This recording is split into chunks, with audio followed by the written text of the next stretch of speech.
Welcome back. In this lesson, we'll be converting our surfaces to a solid body. In the design tree, you see that we've got 3 surface bodies in the surface folder. Let's knit those 3 surfaces together. Activate the Knit Surface tool. OK.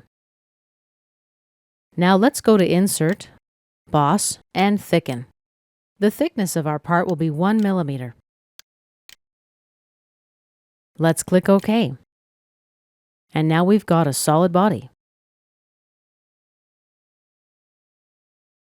Let's say we decide the hose connector looks too small. We're going to need to increase its diameter, for example. Well, we can do it by editing the sketch. Let me grab and delete this dimension. Drag the construction line a bit. And exit the sketch.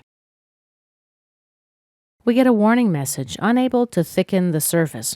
That's okay. Under Surface Loft 1, let's adjust the spline a bit. Normal 2. I'm going to grab and reposition the spline points a little bit.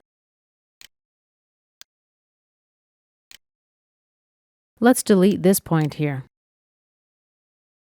Let's adjust this point a little more. Okay, these modifications should solve our problem with the Thicken tool. Let's check it out and see. Yes, indeed. This concludes this exercise on creating a vacuum attachment from an imported image.